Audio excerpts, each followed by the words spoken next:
oğlum.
Aklımın kirivanı gezene, aşka kalan mehrivanı gezene.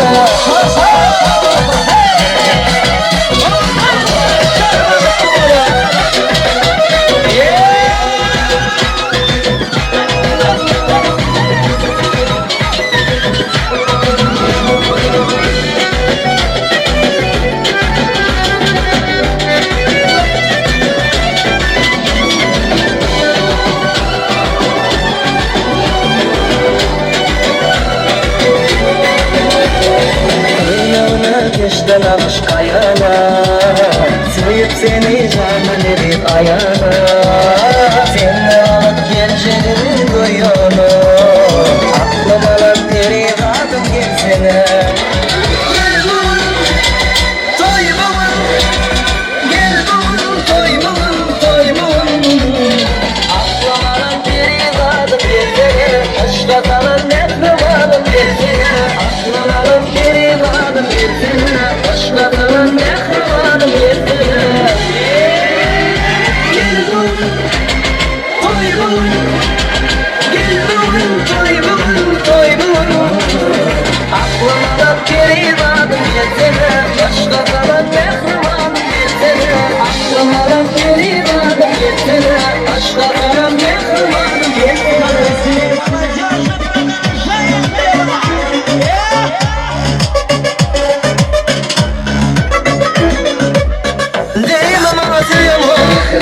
Dimeti oluyor mu? Ey çocuk yarım, sevrim seni. Dimeti oluyor mu? Dimeti oluyor mu? Ey çocuk yarım, gelecek yarım. Let's go! Senin sevgili duyuyor, seni yüreğim vuruyor. Bana nereden bakışın, kalbim dinleniyor. Gel aynayla durma, bakıp kanadım karama. Hadi buraydama, ortalığı evlendirme. Değil mi anlatıyor mu? Değil mi duyuyor mu? Ey çocuk yarım. Yeah! Let's go, let's go, let's go!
değil.